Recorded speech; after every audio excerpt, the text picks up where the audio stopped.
You're the safe choice, not the exciting one. My fiancée told me while comparing me to men she followed online every day. I nodded and let her go without resistance. Months later, she heard someone describe me as the opportunity she never should have lost. You're the safe choice. She said it casually, like she was reading a weather forecast, like she was telling me the coffee was ready. I didn't answer.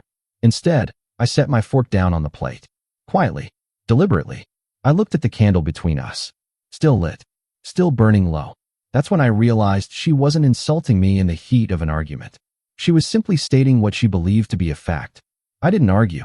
I didn't defend myself. I simply nodded once, picked up my glass, and decided, somewhere between one breath and the next, that I was done. I thought I was just leaving a dinner table. Months later, I'd realize I had changed all of our lives. I lost the future I had planned. I believed I knew who she was. I trusted 4 years of building something together. What I didn't know was that this wasn't the beginning of a rough patch. It wasn't a bad season. It wasn't something we could fix over a weekend trip or a long, honest conversation. This wasn't the beginning. It was already the end. And she had known it far longer than I had. If you enjoy real stories like this, subscribe, because what happened next changed everything for me. I was 31. We'd been together 4 years, engaged for 7 months. Her name was Megan. She worked in brand marketing at a mid-sized agency in Midtown. I ran a small but growing UX consulting firm out of a shared office in Soho. We lived together in a 1-bedroom in the West Village. That's all you need. The dinner wasn't supposed to be anything. A Tuesday, Thai takeout she'd picked up on her way home.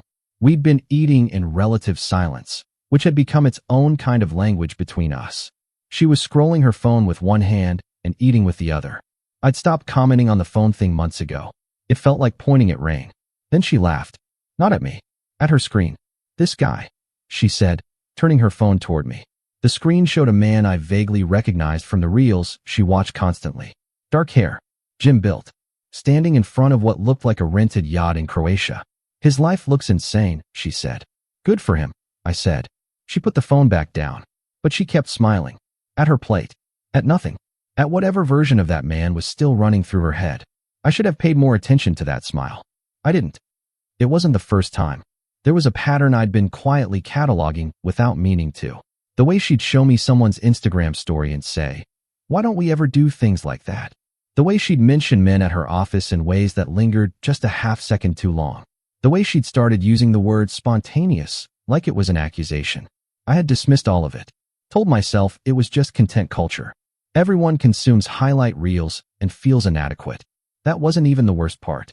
The worst part was that I had genuinely believed she saw me clearly. I believed the ring meant something shared, something decided. I was wrong about that. 3 days after the dinner, she came home quieter than usual. I was on my laptop, finishing a deck for a client pitch. She dropped her bag by the door, didn't kiss me hello, poured herself wine without asking if I wanted any, sat on the other end of the couch. "Can I say something?" she said. "Yeah," I said. I closed the laptop, because I already knew, the way you know, before the words come, that whatever follows is going to require your full attention. "I've been thinking," she said, "about us." She swirled the wine. "I love you. I want you to know that before I say any of this." The before is always the tell. Nothing that follows a before in that tone is something you want to hear. "Okay," I said. She paused. "I feel like I'm always the one who wants more. More adventure. More spontaneity. More, I don't know, risk. More risk," I repeated. "Not in a bad way," she said quickly. "I just feel like you're always so steady."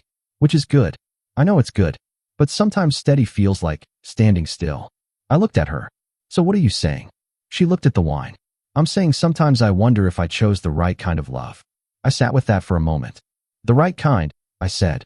"You know what I mean." "I'm not sure I do." She exhaled. "You're the safe choice. Not the exciting one." And there it was, sitting between the takeout containers and the candle that had burned down to almost nothing. She said it like it was a kindness. Like she was being honest in the way that generous people are honest. Like she was doing me a favor by finally naming it. I picked up my glass, took one slow sip, set it back down. "Okay," I said. She blinked. "That's all you have to say? What would you like me to say, Megan?" She opened her mouth, closed it. "I don't know. Fight for us, maybe." "Fight for what?" I asked. "For you to stop wishing I was someone else." She didn't answer. I nodded once, stood up, walked to the bedroom, and I started thinking about logistics. That night, I didn't sleep. Not because I was heartbroken. Not yet. Because I was recalibrating. I lay there in the dark, and I thought about the last 4 years. The apartment we'd chosen together. The ring I'd spent 3 months picking out. The client I'd turned down a San Francisco contract for because she didn't want me gone for 6 months. The version of my life I had organized around the assumption of her. And then I thought about one specific memory. A night about a year into dating. We'd been out with her friends, and one of them, Nicole, had pulled me aside near the bar. Nicole had always been the friend who said what everyone else edited. She'd looked at me with that slightly drunk candor and said, "You know, Megan's never had someone actually stable before. That's good for her. But make sure it's also good for you." I had laughed, said something like, "It's good for both of us." Nicole had raised her glass. But she hadn't smiled the way you smile when you believe someone. She'd smiled the way you smile when you're deciding not to argue. I hadn't understood what she meant then. I understood it now. I didn't end it the next day. I'm deliberate by nature. It's the thing Megan called safe. I call it not destroying your own life by accident. I spent a week being present, watching, listening. I wanted to be sure I wasn't overreacting. I wanted to give what she said the chance to mean something other than what it sounded like. I watched her scroll through reels every evening. I noticed the accounts she returned to. Men she didn't know. Men who posted their gym routines and travel clips and moody black and white shots standing in airport terminals. One in particular kept appearing. She'd mentioned him twice in passing. Nolan something. Some kind of lifestyle creator. I'm not a jealous person. I wasn't jealous then. But I was watching my fiancée look at a stranger on the internet the way she used to look at me. And that, more than anything she'd said out loud, told me everything. The following Saturday, I asked her directly. We were making coffee. Morning light. That specific quiet that only exists before the city fully wakes up. "Do you still want to get married?" I said. She looked up. "What?" "It's a simple question. Do you still want to marry me?" She set the coffee down. "Where is this coming from?" "From everything you said. From things you haven't said. From the look on your face when you're watching strangers online." She went quiet, which was its own answer. But she tried anyway. "I'm just going through something. I'm not sure what I want right now." "I know," I said. "That's the problem." She looked at me. "So what, we're done?" "I don't know," I said. "But I know I won't spend the next 40 years watching you wish I was someone more exciting. That's not good for either of us." She didn't cry. Not then. She got very still the way she does when she's calculating. "Maybe we should take some space," she said. "Maybe," I said. And I poured my coffee. And I thought about how the word maybe used to feel like possibility. Now it just felt like already decided. We took the space. 3 weeks of it. She stayed in the apartment. I moved into a sublet my friend Bryce had been offering since January. Bryce lived in Williamsburg. 2 bedrooms. A view of nothing interesting. Perfect, honestly. I needed nothing interesting. I needed quiet and whiteboard space and the freedom to rebuild my thoughts without her emotional weather patterns affecting the room. Bryce was a startup attorney. Sharp. Practical. He asked exactly one question the night I showed up with a duffel bag. "You okay?" "Not yet," I said. "Good answer," he said. He handed me a beer. And that was the whole conversation. During those 3 weeks, Megan and I texted occasionally. Surface-level things. Who was paying which bill? Whether I'd picked up the dry cleaning before I left. She asked once if I wanted to talk. I said not yet. She went quiet after that. I could feel her recalibrating too. Trying to figure out if she'd pushed too far. Trying to figure out if the space would reset something. It didn't reset anything. It clarified everything. On the 22nd day, I called her. "I think we should end the engagement," I said. Silence. Long enough that I checked if the call had dropped. "You're serious?" she said. "I am." "Because of what I said at dinner?" "Because of everything," I said. "What you said at dinner. What I saw after. What I've been thinking about for 3 weeks." "I was honest with you," she said. "I thought that's what you wanted." "It is what I wanted," I said. "And I'm being honest with you now." Another silence. "So that's it," she said. "I think so." She exhaled. Long. Shaky. "I didn't think you'd actually walk away," she said. And there it was. The part she hadn't said out loud before. She'd expected me to absorb it. To take the comparison. To fold the hurt somewhere small and keep building.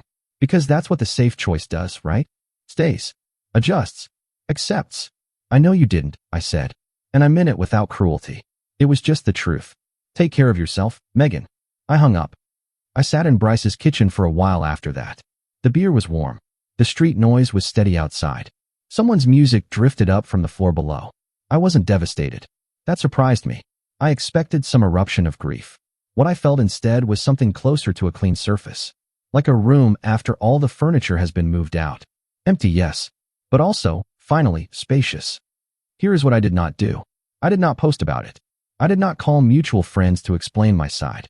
I did not text her at 2 a.m. to renegotiate. I did not ask her who she'd been talking to. I did not change my profile picture to signal anything. I simply started what had been waiting underneath the relationship, patient, like a river under ice. 3 weeks after the breakup, I had a call with a client I'd been cautiously pursuing for over a year. A mid-sized tech company out of Austin that had been scaling their product team faster than their UX infrastructure could support. Their head of product, Ian, was someone I'd met briefly at a conference 18 months ago. We'd stayed in occasional contact. He called out of nowhere on a Wednesday afternoon. "I've been watching what you've been building," he said. "Your firm's work on the Halcyon product was discussed at our last board meeting. We have a problem, and I think you're the right person to help us fix it." I told him to send me the brief. He did. Within the hour. I read it twice. Then I called Bryce. "Tell me if this contract is clean," I said. He read it in 20 minutes. "This is very clean," he said. "Also very large." "Yeah," I said. "Do it," Bryce said. I signed the engagement letter that evening. That contract changed the scale of my firm. Not overnight. That's not how real things work. But it was the kind of client that other clients use as a reference point. The kind that tells the market you can operate at a certain level. I hired 2 people within the first month of the engagement. A researcher named Amanda, sharp, fast, deeply analytical, and a senior designer, Seth, who had been freelancing for 2 years and was looking for somewhere to anchor. For the first time, my firm had employees. Not contractors. Employees. I remember sitting at my desk after Seth signed his offer letter. Just sitting, looking at the wall, feeling the weight of responsibility settle on my shoulders like something I had been waiting to carry. It didn't feel heavy. It felt right. I hadn't told many people about the breakup. My parents knew. Bryce obviously. And one other person, my older sister, Erica. Erica had never been Megan's biggest fan. Not hostile, just measured. The way you are when you care about someone and you're watching them make a choice you're not sure about. She called me a few days after the breakup was official.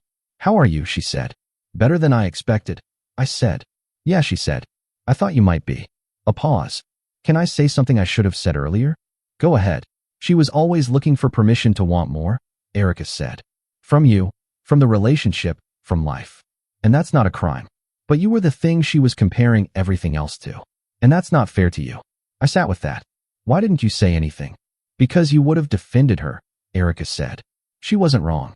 "Yeah," I said. "Go build something," she said. "You've been holding back." I had been holding back. I hadn't fully recognized it until she named it.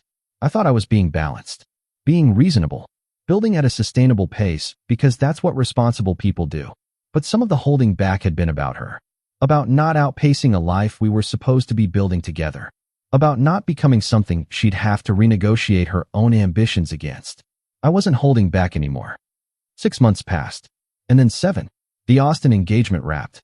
We delivered work that exceeded what they'd contracted for, which is the only metric that actually matters. Ian referred us to 2 other companies before the project was even officially closed.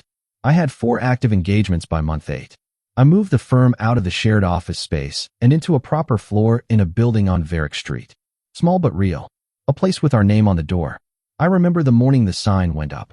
Amanda and Seth were there. I'd brought coffee. The 3 of us stood in the hallway looking at it. No one said anything profound. Seth just said, "Looks good, boss." It did look good. Somewhere in month 7, Megan reached out. Not in a dramatic way. Just a text. "Hey, hope you're doing well. I've been thinking about reaching out for a while." I read it. Didn't respond that day. Thought about whether there was something useful to say. Decided there wasn't. Not yet. Maybe not ever. I went back to a deliverable I was reviewing. I heard through Bryce, who heard through his own network of connections, that Megan had started seeing someone. A guy who worked in finance. New to the city. Apparently the exciting type. Bryce mentioned it the way you mention weather. Just a fact. "You good?" he said after. "Yeah," I said. And I was. Genuinely. Whatever I had felt for Megan was real. I don't rewrite that. But it was behind me in the way that only clean endings allow things to be behind you. I didn't wish her badly. I didn't wish her anything, really. She had her life. I was busy building mine. Month 9. A design publication that covered the UX and product space ran a small feature on emerging consultancies in New York. We were on the list, toward the bottom, but on it. Amanda found it first. Sent it to the team's Slack. Seth responded with 3 words. "We're real now." I saved the article. Not to show anyone, just to have it. Evidence that the thing you quietly believe about yourself can eventually be visible to strangers. That meant something. Month 10 brought something I hadn't planned for. I was at an evening event. One of those quarterly roundtables hosted in a converted loft space in Tribeca. Product leaders, founders, a few investors. The kind of event I used to attend hoping someone would notice me. Now I was attending because people had started inviting me. There's a difference in how you walk into a room under those 2 conditions. I was talking to a founder I'd been introduced to earlier when I heard my name across the room. Not directed at me, directed at someone else. The voice belonged to Ian. He was talking to a small group near the drink station. I couldn't hear everything, but I caught pieces. Restructured their entire research process. Delivered in half the time we expected. Genuinely one of the sharpest operators I've dealt with in this space. I didn't move toward them. I stayed in my conversation. But something locked into place quietly. The thing you spend years doing right, invisibly, eventually becomes the thing other people describe in rooms you're not standing in. Safe. Right. That was the word Megan had used. That was supposed to be the diminishment. I found out later what happened through Erica. She had a colleague who moved in overlapping social circles with Megan. The kind of overlap that happens in a city that is very large but operates like it is very small. Megan had been at a dinner party. Someone there knew Ian. Knew his company, knew what had happened with the UX overhaul they'd brought in, and apparently they had spoken about it. About the firm. About me. Not knowing Megan knew me. Not knowing she had once slid a ring off her finger and handed it back. Erica's colleague had been there. She'd watched Megan's expression. Heard her ask, quietly, "What did you say his name was?" Heard the pieces connect. Watched the understanding arrive. She went quiet for a while after that. Erica told me. Like she was doing math. What kind of math? The kind where you realize what you walked away from. I was quiet. "How do you know all this?" I asked. "Because her friend Nicole told my colleague," Erica said. Nicole saw the whole thing. Nicole, the one who had pulled me aside at the bar 3 years ago. The one who had smiled like she wasn't sure she believed me. Of course it was Nicole. Megan texted again. A week after Erica told me about the dinner party. "Can we talk? Not about getting back together. I just want to say something." I looked at the message for a long time. I thought about what I would have done a year ago. I would have called immediately. I would have made it easy for her. I would have absorbed whatever she wanted to say and metabolized it into something manageable for both of us. Because that's what the safe choice does. I typed back. "I don't think that's necessary. I hope you're well." Sent it. Put the phone down. Went back to the proposal I was drafting. She tried once more. About 3 weeks later. A different kind of message this time. Longer. More deliberate. She talked about how she'd been doing some thinking. How she'd realized some things about herself. How she understood now that what she had called safe had actually been rare. She used that word. Rare. She said she wasn't asking for anything. She just needed to say it. I read the whole message. Twice. Then I locked my phone. And sat there for a moment. Not with anger. Not with satisfaction. With something quieter than both of those. Something that felt like closure being delivered, finally, by the right person. Herself. I never responded to that message. Not because I wanted to punish her. Not because I was cold. But because there was nothing to say that would help either of us. She needed to give it. I didn't need to receive it. Those are 2 different transactions. And I'd learned, in the space she'd accidentally created, that I didn't have to complete every transaction offered to me. I'll tell you about the night I really understood how completely things had changed. It was a Thursday. Late. I was still at the office. Amanda and Seth had both gone home. I had the overhead lights off. Just the desk lamp and the glow of the screens. I was reviewing a research brief when my phone rang. "Bryce, you see the industry roundup that just went out?" he said. "Haven't checked. Pull it up." I pulled it up. It was a quarterly digest from a product design publication. Larger than the one that had featured us before. Much larger. There was a section on consultancies to watch in the Northeast market. We were listed second. With a 3-paragraph profile. A quote from Ian. A reference to the Austin work. A line that described the firm as quietly redefining how early-stage tech companies think about their UX infrastructure before they scale. Quietly. That word. Of all the words. I sat there in the dark office with the phone in my hand. And I laughed. Not at Megan. Not at anything in particular. just at the specific, impractical, beautiful irony of language. Quiet, safe, steady. Every word she'd used to diminish me was being used by the industry to describe exactly what they were looking for. Nicole reached out to me directly about 2 months after that. I hadn't heard from her since the breakup. A short message. I heard about the feature. Genuinely happy for you. You always had it. Just needed room to show it. I wrote back. Thank you. That means something. And I meant it. Nicole, of all people. The one who had seen it before I had. There are things I know now that I didn't know at that dinner table. I know that the thing someone calls safe is often the thing they don't yet know how to value. I know that excitement and substance are not the same currency. And I know that the most important decision I made was not dramatic. Not announced. Not posted. I simply stopped organizing my ambition around someone else's comfort level. That's all. And the space that opened up when I did that was where everything else was built. I'm 32 now. The firm has 7 people. We have a waiting list. I signed a lease on a larger space last month. I still live in Brooklyn. Different neighborhood than Bryce. A better apartment than the West Village one, honestly. I see Erica most Sundays. I have dinner with Bryce every few weeks. I have been seeing someone. Her name is Amanda. Not the Amanda from my firm. We keep that professional, always have. Different Amanda. She's a structural engineer. Works on bridge retrofits. She does not own a social media account. She thinks lifestyle creators are a fascinating anthropological phenomenon that she has no interest in participating in. On our second date, she asked me to describe something I was genuinely proud of, and then listened to the whole answer without looking at her phone once. I didn't tell her that was remarkable. I just noted it. Quietly. I don't know where Megan is now. I don't follow her. I don't ask. I wish her well in the abstract way you wish well to people whose chapter in your life is genuinely finished. I think about that Tuesday dinner sometimes. The candle. The fork I set down. The way she said safe like it was a ceiling. And I think about what I know now. Safe wasn't the ceiling. Safe was the floor. Everything I built on it. Months after the dinner party where someone described me in a room she was standing in, Megan tried one more time.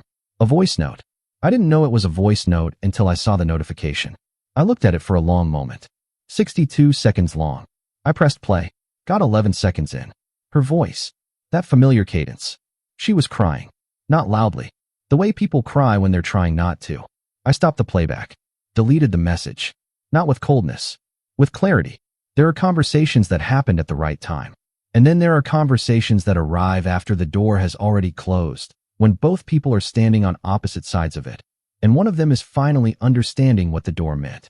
Knocking doesn't open it. It just proves it's locked. Seth asked me once, in that sideways way people ask things they've been wondering about for a while. You ever think about what it would have been like if you'd stayed in it? The engagement. We were packing up after a long week. I thought about it honestly. Yeah, I said. And I think I would have been fine, I said. For a long time, probably. Fine. Comfortable. Careful. But I looked at the sign on the door. Our name. But not this, I said. Seth nodded. Worth it then, he said. Yeah, I said. I hit the lights. And we walked out. I never answered her last message. She never sent another one. Some doors only close once. She finally understood that. By then, I was already somewhere she couldn't picture. Not because I had become unrecognizable, but because I had finally become exactly who I was always going to be. I just needed her to let go first.